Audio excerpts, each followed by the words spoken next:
जब कोई भी इंसान अगर अपने किए हुए गलती को वह भुला नहीं सकता और उसको बार बार दोहराता है तो उसके विपरीत ही उसको परिणाम में मिल जाता है। आज की घटना में सेम कुछ ऐसा ही हो जाता, जिस वजह से एक व्यक्ति हमेशा के लिए इस दुनिया को छोड़कर चला जाता। लेकिन जब लोगों के सामने सच्चाई निकल के आता है तो इसे सुनने के बाद लोगों को अपने कानों पर विश्वास भी नहीं होता है। आज की घटना में क्या था, आज की घटना में क्या हुआ, आज की घटना की आप पूरी तह तक सच्चाई जानने के लिए इस वीडियो को आप लास्ट तक जरूर देखिएगा। नमस्कार दोस्तों, मैं प्रदीप कुमार आपको इस टेढ़ी बात चैनल पे मैं स्वागत करता हूं। दोस्तों आज की यह जो सच्ची घटना है, यह घटना सुनाने से पहले मैं आपसे एक छोटा सा रिक्वेस्ट करना चाहता हूं, क्योंकि आप अगर हमारे चैनल पर नए आए हुए हैं और पहली बार आए हुए हैं तो एक बार जाकर आप अपने इन्हीं प्यारे हाथों से आप इस चैनल को सब्सक्राइब ज़रूर करें, ताकि आपकी वजह से ही आज का जो वीडियो है काफ़ी लोगों तक पहुंचाया जा सके। क्योंकि आज का जो क्राइम स्टोरी है यह काफ़ी इम्पोर्टेंट होने वाला है। और आज की यह घटना है उत्तर प्रदेश, और ठीक उसी में गोरखपुर शहर पड़ता है और उसी का गोला कस्बा पड़ता है और उसी का बेलापार एक गांव पड़ता है। अब उसी गांव के रहने वाले होते हैं शेषनाथ मौर्य, अब जिनकी उम्र होती है लगभग 34 साल के आसपास होता है। उनकी पत्नी होती है नीतू मौर्य। नीतू मौर्य की उम्र होती है लगभग वही 32 साल के आसपास होता है। शेषनाथ मौर्य के टोटल 2 बेटे ही होते हैं। दोनों बेटे मौके पर अपने ही पास एक स्कूल होता है प्राइवेट, उसी में पढ़ाई के लिए अपना आया जा करते थे। शेषनाथ मौर्य के अपनी एक माँ होती है, वह माँ जो होती है एक विधवा होती है। लेकिन शेषनाथ मौर्य के टोटल 3 भाई भी होते हैं, एक बहन भी होती है। लेकिन जो दूसरे नंबर का भाई होता है वह भाई कपिल होता है, जो मौके पर विदेश गया हुआ था कमाने। लेकिन इधर शेषनाथ के जो पिता होते हैं जब कुछ साल पहले इस दुनिया को छोड़ के चले जाते हैं तो शेषनाथ के ऊपर पूरा का पूरा जो जिम्मेदारी होता है कंधों पर आ जाता है। लेकिन शेषनाथ अपनी ज़िंदगी से हार नहीं मानता। अपनी ज़िंदगी का गुजर बसर करने के लिए खुद अपने परिवार को अपने ही परिवार के भरोसे छोड़कर दिल्ली निकल जाता है और दिल्ली कमाने लग जाता है। लेकिन जो भी पैसे उसके पास बचते वह अपनी माँ जो होता है अब मीना देवी को दे देता। अब उनकी जो अपनी माँ होती है मीना देवी अपने पूरे परिवार का जो खर्चा होता है काफ़ी ठीक ठाक चलाना शुरू कर देते हैं। इधर शेषनाथ जो होता है जब भी दिल्ली में रहता है लगभग 6 महीने काटने के बाद अपने घर पर जब लौटता ज़्यादा से ज़्यादा 4 से 5 दिन रुकता और इसके बाद अपनी मजबूरी समझकर दोबारा दिल्ली जो होता है नौकरी के लिए निकल जाता है। उसका साल का यही काम हो जाता है। अब इधर जो होता शेषनाथ का जो परिवार होता है उसी की वजह से ठीक ठाक चलने लग जाता है। लेकिन इसी बीच फरवरी साल 2019 का वह महीना होता है, वही फरवरी का दूसरा सप्ताह होता है। शेषनाथ जो होता है उसी समय उसके ही एक रिश्तेदार होते उन्हीं के यहाँ शादी पड़ी हुई थी, तो शेषनाथ को काफ़ी इनवाइट किया गया था। शेषनाथ जो होता है अपने रिश्तेदार की बात मान लेता और जब बात मान लेता है तो शादी में शामिल होने के लिए अब 17 फरवरी 2019 को उसी समय दिल्ली से अब रेल पकड़कर अपने गांव चलाता है। लेकिन जब गांव आता है तो अपने परिवार और अपने पत्नी और साथ में अपने भाई और बहनों के साथ अपने घर में कुछ दिन वक्त निकाल लेता है। लेकिन जैसे ही अब 22 फरवरी 2019 का रात का लगभग 9:22 का टाइम होता है, तो उसी वक्त इधर शेषनाथ के मोबाइल पर एक कॉल आता है। उसी कॉल को रिसीव करता है, लेकिन उसी कॉल पे लगभग ज़्यादा से ज़्यादा 1 मिनट बात होता है, लेकिन दोबारा कॉल कट जाता है। अब शेषनाथ के पास दोबारा कॉल आता है, लेकिन दोबारा बात होता है, फिर कट जाता है। लेकिन शेषनाथ उस नंबर पर फिर कॉल करता है, लेकिन जब कॉल करता तो हर बार कटना शुरू हो जाता। अब ऐसे करते करते लगभग 1 घंटे का वक्त बीत जाता है। इधर शेषनाथ के जितने भी परिवार मौके पर सदस्य होते हैं सभी लोग खा पी कर सो गए होते हैं। लेकिन उसी बीच अब शेषनाथ की जो पत्नी होती है नीतू मौके पर किचन में अपने बर्तन सफाई कर रहे होते हैं। लेकिन जैसे ही अपने कमरे में आते हैं तो देखती है उसके सामने उसके जो अपने पति हैं वह खूंटी पर टंगे हुआ जो पैंट होता है और शर्ट उतार कर पहन रहे होते हैं। तभी नीतू की जो नज़र होती है एकदम गड़ी हुई अवस्था में जाकर इधर शेषनाथ के ऊपर टिक जाता। वह पूछ बैठती है कि इस समय तुम कहाँ जा रहे हो, क्या अर्जेंट आन पड़ा है, इतनी रात को तुम्हें क्या ज़रूरी पड़ा है। यह बात जैसे शेषनाग सुनता है कहने लग जाता है कि हम अपने दोस्त से मिलने के लिए जा रहे हैं, बस यूँ गए और यूँ ही चले आएंगे, बिना किसी सोच विचार के। अब नीतू यह बात पूछ बैठती कि आखिर तुम्हारे दोस्त का नाम क्या है, कहाँ जा रहे हो। शेषनाग कह देता है कि हम आके बाद में तुम्हें बता देंगे, तुम आराम से खाना पीना खाकर तुम सो जाना, बस हम आने ही वाले हैं, समझ लो। अब यह बात कहकर तुरंत जो होता है इधर शेषनाग अपने घर से बाहर निकलता, अपनी मोटरसाइकिल लेता और फिर वहाँ से केक पर गिर लगाते हुए निकल जाता है। इधर नीतू टकाटक लिखना शुरू कर देती है, आकर अपने कमरे में बैठ जाती है।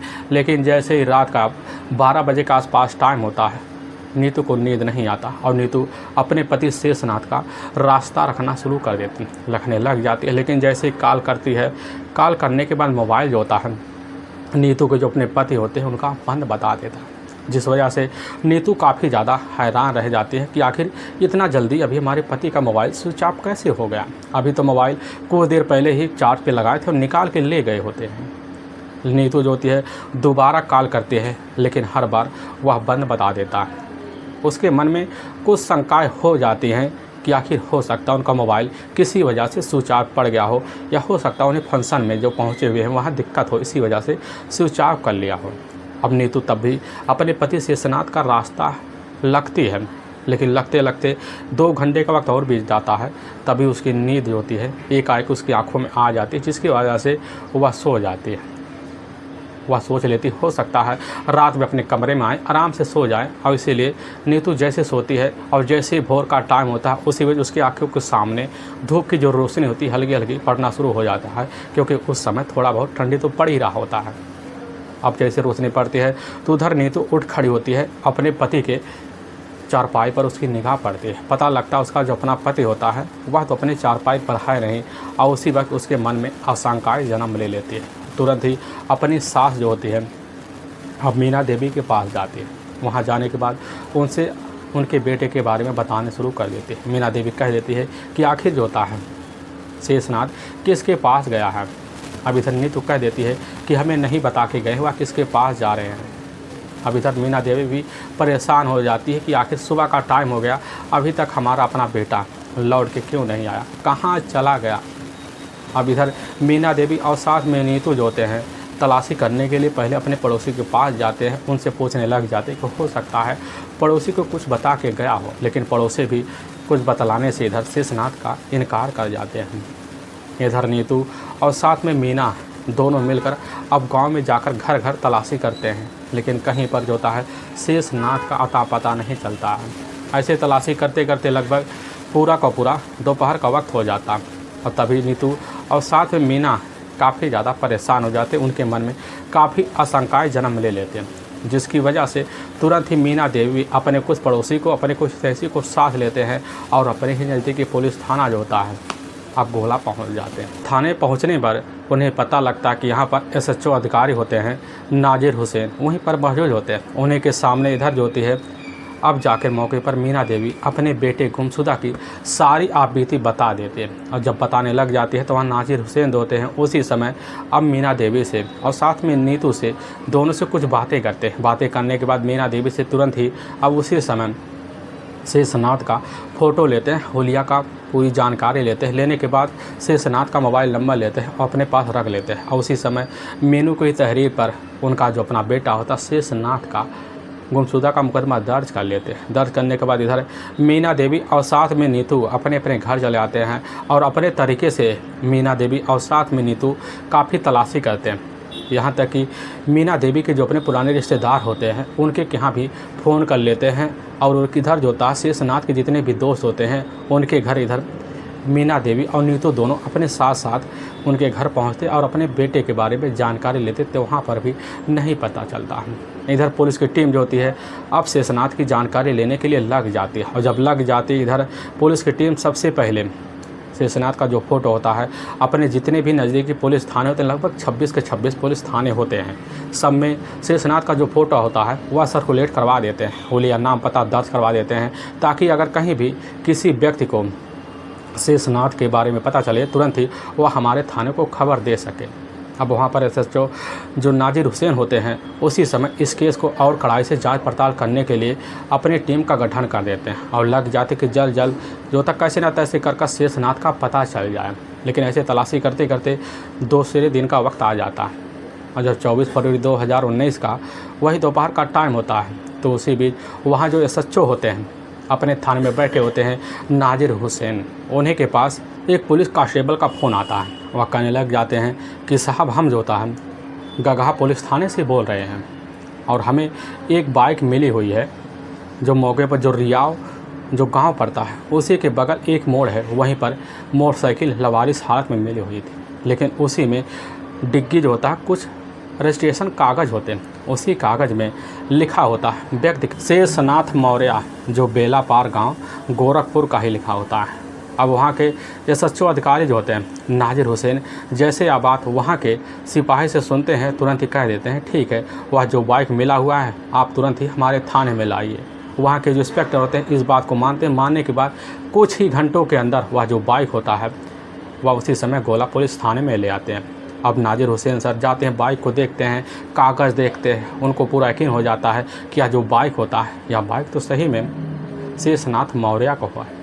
पुलिस बिना देर किए तुरंत ही अब उसी समय इधर नीतू और साथ में मीना देवी को बुलाती है। दोनों आते हैं और जैसे गोला थाने पहुँचते हैं तुरंत ही अपने ही सामने नीतू वह बाइक देखती है। देखने के बाद बाइक के पास पहुँच जाती है और वहीं पर जो साहब जो होते हैं नाजिर हुसैन उसी समय वह कहने लग जाती है कि साहब यह तो हमारे पति का ही है।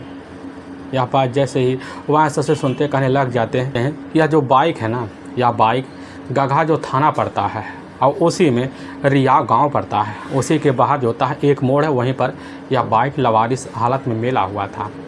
यह बात जैसे ही नीतू और साथ में नीतू की जो अपनी सास होती है मीना देवी सुनती है कहने लग जाते हैं कि साहब असल में हमें नहीं पता कि वहाँ बाइक हमारा बेटा लेकर किस लिए गया होगा, लेकिन हमारा बेटा जहाँ पर गया था वह तो दूसरे साइड में पड़ता है, लेकिन वहाँ जाने का उसका कोई मतलब नहीं बनता। जैसे तो यह बात सुनते हैं उनको भी काफ़ी अचंभा सा लग जाता। वह सोच लेते हैं कि आखिर कोई भी व्यक्ति हमारे थाने यानी गोला थाने से अब रियाव गाँव की तरफ यह बाइक क्यों ले जाएगा। लगभग वहाँ 50 किलोमीटर पड़ता है, तो ले जाने के मतलब शेषनाथ का क्या कारण बन सकता है। पुलिस यह सब सोचती है। सोचने के बाद पुलिस के साथ जो होता है कुछ वहाँ कुछ कांस्टेबल होते हैं, कुछ बैठक लगाते हैं, अपनी मीटिंग करते हैं, अपने हिसाब से कुछ जांच पड़ताल करने के लिए मुखबिर लगा देते हैं ताकि पता चल सके कि आखिर जो था शेषनाथ बाइक लेकर वहाँ किस लिए गया हुआ था रियाव गाँव।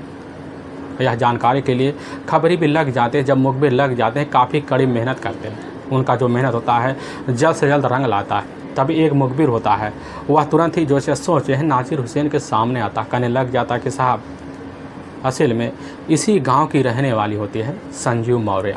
संजीव मौर्य को जो था लगभग आज से ठीक 11 साल पहले ही शेषनाथ मौर्य से प्रेम संबंध चल रहे हैं और प्रेम संबंध की जानकारी लगभग गांव में काफ़ी लोगों तक हो चुकी होती है और इसके चर्चे भी हो चुके होते हैं। लेकिन जैसे संजू मौर्य के पिता को पता चलता ठीक 5 साल पहले जो था संजू मौर्य की जो शादी होती है वह जाकर गोरखपुर में ही बड़हालगंज में ही कर देते हैं।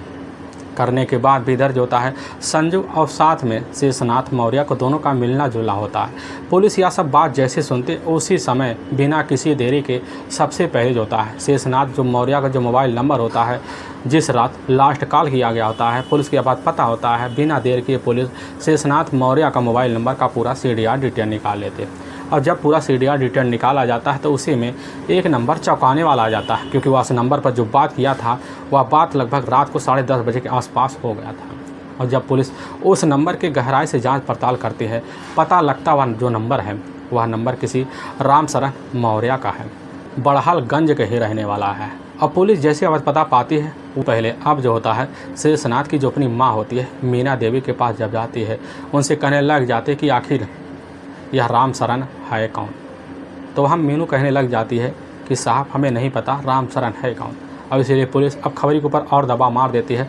दबाव मारने के बाद पता चल जाता है रामशरण कोई और नहीं है अब पुलिस का जो यकीन होता है अब पूरी तरह से शंका में बदल जाता है कि हो ना हो इसमें नीतू का कुछ ना कुछ हाथ होगा शेषनाथ को गायब करने में। अब पुलिस की टीम दोबारा जाती है, नीतू से पूछताछ शुरू कर देती है। और जब नीतू से पूछा जाता है तो नीतू कहने लग जाते कि साहब हमें शंका हो रहा कि हमारे पति को गायब करने में जो हाथ है हमारे गाँव की रहने वाली संजू मौर्य का ही है और साथ में उसके अपने ससुराल वालों का हाथ है। अब पुलिस जो होती इधर नीतू की बात सुनती है, उसके बाद को अपने अंदर संभाल लेता है। उसी के बाद पर जो होता है पुलिस इस केस को आगे बढ़ाती है। अब पुलिस अपने टीम से जो होता है अब तुरंत संजू के ही ससुराल में पहुंच जाती है। और लेकिन जब पहुंचती है तो वहां पर उसके ही घर में मौजूद होते हैं रामशरण मौर्य। और रामशरण मौर्य वहीं बाहर बैठे होते हैं। पुलिस को जैसे ही रामशरण मौर्य देखते हैं तो एकदम थरथरा जाते हैं।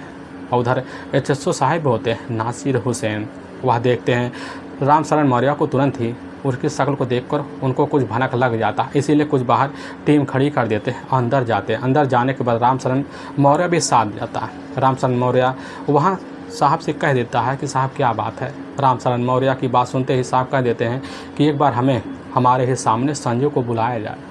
यह बात जैसे ही रामशरण मौर्य सुनता है तुरंत ही अपनी पत्नी को आवाज़ देता है संजू संजू। अब संजू जो थी उसी समय किचन में खाना बना रही होती है। यह बात सुनते संजू उसी समय अपने हाथ में आटा लगाकर बाहर आती है। आने के बाद वहाँ थाना जो इंस्पेक्टर उनके सामने खड़े हो जाती है, कहने लग जाती है बताइए साहब क्या बात है। अब वहाँ SHO जो होते हैं नाजिर हुसैन तुरंत ही बात घुमाते हुए कहने लग जाते हैं कि आखिर इस समय शेषनाथ है कहाँ। संजू यह बात सुनती कहने लग जाती है शेषनाथ को हम जानते नहीं, आखिर यह कौन है। यह बात सुनते ही वहाँ SHO तुरंत ही हवक्का रह जाते हैं, क्योंकि उनको लगने लगता कि संजू अपने अंदर अब कुछ बात दबा के बैठी है। तुरंत ही डांट टपारते हुए कहने लग जाते हैं कि आखिर तुम्हें कैसे पता कि शेषनाथ है कहाँ। यह बात सुनते ही उधर जो होती है संजू काफ़ी उलझन में फंस जाती है। उसके मुंह के जो जवाब होते हैं बंद सा हो जाते हैं। बिना किसी देरी के इधर पुलिस की जो टीम होती है दोनों को वहीं पर हाथ जकड़ लेते हैं। जकड़ने की वजह से दोनों काफ़ी डर जाते हैं, जिसकी वजह से संजू जो होती है पुलिस के उलझन में फंस जाती है। इधर पुलिस अब संजू से काफ़ी मनोवैज्ञानिक तरीके से वहीं सवाल जवाब कर लेती है। काफ़ी सवाल जवाब करते ही इधर संजू का जो चेहरा होता है पूरी तरह से उड़ जाता है। उड़ते ही संजू उसी समय वहाँ के जो SHO होते हैं अब नाजिर हुसैन का पैर पकड़ लेती है, आंखों में आंसू लिए कहने लग जाती कि साहब हमसे बहुत बड़ी गलती हो गई, जो हमने अपने पति और साथ में अपने ही एक चचेरे ससुर हैं उन्हीं के बहकाव में आकर हमने यह गलत कदम उठाया। लेकिन हम नहीं जानते थे कि हमारे ही प्रेमी पुराने प्रेमी यानी कि शेषनाथ के साथ ऐसा कुछ हो सकता है। वहाँ पर SHO पूछ लेते हैं कि आखिर इस समय शेषनाथ है कहाँ। तो वहाँ पर खड़ा होता है रामशरण मौर्य, जो मौके पर भागने की फिराक में होता है, लेकिन उसके कुछ सिपाही वहीं पर गिरफ्तार करते हैं और वहीं पर SHO के सामने पेश कर देते हैं। लेकिन रामशरण बात जैसे वहाँ के SHO को सुनता कहने लग जाता है कि साहब असल में 22 फरवरी 2019 को ही वह तो हमेशा हमेशा के लिए शेषनाथ इस दुनिया को छोड़ के जा चुका है। और उसका जो बॉडी होता है हमने अपने ही गाँव के रहने वाले एक तिवारी जो होते हैं उन्हीं के खेत में ले जाकर उसके बॉडी को लगभग 4 फीट गहरे में गड्ढे में डंप कर दिया है। यह बात सुनते पुलिस की जो टीम होती है उसी समय बिना देर के संजू और साथ में रामशरण मौर्य को साथ लेती है और गांव के बाहर जाती है। वहां पर एक जंगल सा होता है नुमा, वहीं पर एक गड्ढा होता है। उसी गड्ढों को कुछ पुलिस कांस्टेबल और साथ में बड़े अधिकारी का परमिशन लेकर तुरंत ही खोदवाया जाता है। और जब खोदा जाता था उसी में सही में एक कंकाल सा निकलता है जो सड़ी गड़ी अवस्था में होता है, लेकिन कपड़े होते हैं। कपड़े देखकर पहचान सा हो जाता है यह जो कपड़ा है या तो सही में शेषनाथ मौर्य को। पुलिस की जो टीम होती है उसी समय इसकी सूचना मीना देवी और साथ में नीतू मौर्य को दे चुकी होती है। मीना देवी और नीतू मौर्य जो होती हैं उसी समय पुलिस के सामने वहाँ थाने में आते हैं और थाने में इंस्पेक्टर जो होते हैं नीतू मौर्य को वही कपड़ा दिखाते हैं। लेकिन नीतू मौर्य जैसे देखती है अपने पति को वह कपड़ा देकर वहीं दहाड़े मारकर चीख चिल्ला पड़ती है। पुलिस समझ जाती है कि हो ना हो अब तो यही शेषनाथ मौर्य ही होगा। पुलिस की जो टीम होती है इधर बिना देरी किए सबसे पहले जो होता है नीतू और साथ में रामशरण मौर्य को जब थाने में लाती है और जब इनसे पूरी सच्चाई पूछते हैं और पूरी सच्चाई पुलिस के सामने बेधड़क कहना शुरू कर देते हैं। लेकिन जो सच्चाई कहते हैं, जो कहानी बयां करते हैं, इससे सुनने के बाद लोगों का जो कलेजा होता है एकदम थर्रा जाता है। एकदम से एक कहावत जो होता है वहीं पर उतर के आ जाता है कि बुलाने का लेकिन जाने का नहीं। ठीक ऐसे ही आधारित हो रहा है। मैं बात कर रहा हूँ ठीक 11 साल पहले का। 11 साल पहले जो होते हैं शेषनाथ का अपना परिवार होता है जिसमें 3 तो भाई होते हैं और एक बहन भी होती है। लेकिन कुछ साल पहले जो होता है उसके जो अपने पिता होते हैं इस दुनिया को छोड़ जब चले जाते हैं तो शेषनाग के ऊपर पूरी की पूरी जिम्मेदारी आ जाती है। आने की वजह से अपने परिवार का पालन पोषण करने के लिए वह दिल्ली निकल जाता है। लेकिन दिल्ली से जब कमा धमा के गाँव लौटता तो उसी बीच शेषनाग की जो अपनी माँ होती है अब मीना देवी सोच लेती है हमारे बेटे की शादी करना काफ़ी ज़रूरी है। लेकिन वह शादी की तलाशी में लग जाती है, लेकिन उसके हिसाब से उसको लड़की नहीं मिलती, जिसकी वजह से शेषनाग शादी करने के लिए राज़ी नहीं होता। लेकिन शेषनाग के ही कुछ दूर पर एक और मकान पड़ता है। वह मकान पड़ता है राजकुमार मौर्य का। राजकुमार मौर्य के टोटल जो होते हैं 2 बेटियाँ होती हैं और 1 बेटा होता है। लेकिन जो सबसे बड़ी बेटी होती है वह बेटी होती है संजू मौर्य। संजू मौर्य जो होती है अपने जैसे ही शादी के जगह पर पहुंचते हैं उसी समय अपने जो नखरे होते हैं, खूबसूरती के जो नखरे होते हैं वह दिखाना शुरू कर देती है। उसी बीच उसकी जो मुलाकात होती है जाकर अब शेषनाग मौर्य से हो जाती है, क्योंकि शेषनाग मौर्य का जो होता है इधर संजू के घर काफ़ी आना जाना होता है, दोनों का करीबी होता है। इसीलिए बिना देर किए दोनों में प्रेम प्रसंग चालू हो जाता है। प्रेम प्रसंग जो सिलसिला होता है यहाँ तक बढ़ जाता है कि दोनों के बीच प्रेम संबंध भी बन जाते हैं, और जो संबंध का सिलसिला होता है बेधड़क चलने शुरू हो जाते हैं। और चलते चलते लगभग कई साल वक्त गुजर जाते हैं। लेकिन इसकी जो सूचना होता है अब पूरे गाँव में गूंज जाती है। गूंजने की वजह से की खबर जाकर जब इधर संजू के जो अपने पिता होते हैं अब राजकुमार मौर्य के कान में पहुंचते हैं। पहुंचने के बाद एकदम सनक रह जाते हैं। वह सोचते हैं अब हमारी काफ़ी ज़्यादा बदनामी हो चुकी है और इससे ज़्यादा और बदनामी नहीं कराना चाहते। तुरंत ही अपनी बेटी के लिए अब रिश्ते की तलाशी करते हैं। तभी उनके कुछ रिश्तेदार होते हैं। उन्हीं रिश्तेदारों के द्वारा पता चल जाता है कि इसी बड़हलगंज जो पड़ता है असल में गोरखपुर में बड़हलगंज का ही रहने वाला है रामशरण मौर्य, जो देखने में काफ़ी हट्टा कट्टा भी, यहाँ तक कि थोड़ा बहुत पढ़ा लिखा, लेकिन उसके पास ज़्यादा खेतीहर कुछ ज़मीनें पड़ी हुई है। या ऐसे संजू के जो पिता होते हैं उनको पता चलता तुरंत ही अपनी बेटी की जो शादी होती है उसी समय तय करवा देते हैं। लेकिन संजू काफ़ी मुसीबत में पड़ जाती है और अपने परिवार के दबाव में आकर तुरंत ही शादी के लिए तैयार हो जाती है और रामशरण से तुरंत ही जाकर शादी कर लेती है। और शादी करने के बाद संजू अपने ससुराल में चली जाती है। जाने के बाद अपने ससुराल में अपने पति के साथ रहना शुरू कर देते हैं। लेकिन इधर जो था संजू का मन शेषनाग के बगैर नहीं लगता है। एक रात भी बिना फ़ोन पे बात किए दोनों नहीं सोते थे। और इधर शेषनाग का जो दिन होता है उसके काटने के लिए दौड़ना शुरू कर देता है, जिसकी वजह से शेषनाग अपने घर में उदास सा रहता है। लेकिन उदासी के कारण जो होता है मीना देवी को जो पता चलता है तो उसी समय अपने बेटे को जो शादी होता है ठीक 5 साल पहले करवाने का फैसला लेते हैं। और उसके हिसाब से नीतू के नाम की लड़की से जाकर शेषनाग की शादी कर दी जाती है। अब नीतू के साथ इधर अपना घर परिवार लेकर दोनों रहना शुरू कर देते हैं। अब इधर जो थी संजू भी अपने परिवार में उलझ जाते हैं, लेकिन दोनों को रात में ज़रूर ना ज़रूर कभी बात हो कर देते हैं। लेकिन संजू जब भी अपने ही मायके में आती, मायके में आने के बाद चोरी छिपे जाकर इधर कहीं ना कहीं शेषनाग से रिश्ता ज़रूर रख लेती और संबंध कहीं ना कहीं जब बनाती तो मुलाकातें इनकी यादें बन जाती। अब यह सिलसिला मायके में आकर जो होता संजू का हर बार चलना शुरू हो जाता। लेकिन ऐसे चलते चलते दोनों का जो ज़िंदगी होता 5 साल बीत जाता। लेकिन शेषनाग के टोटल 2 बच्चे भी हो जाते हैं। दोनों को दोनों बेटे होते हैं, लेकिन संजू का भी एक अपना बेटा हो जाता है जो घटना के वक्त मात्र 3 साल का हो जाता है। लेकिन जब दोनों की ज़िंदगी चलने लग जाती है तो इधर जो होता है अब संजू के ससुराल वाले जो होते हैं ने धड़क अपने परिवार में अपनी पत्नी को साथ में आ होता है रामशरण रखना शुरू कर देता है। रामशरण को पता भी नहीं होता कि संजू क्या गोल पीछे खिला रही है।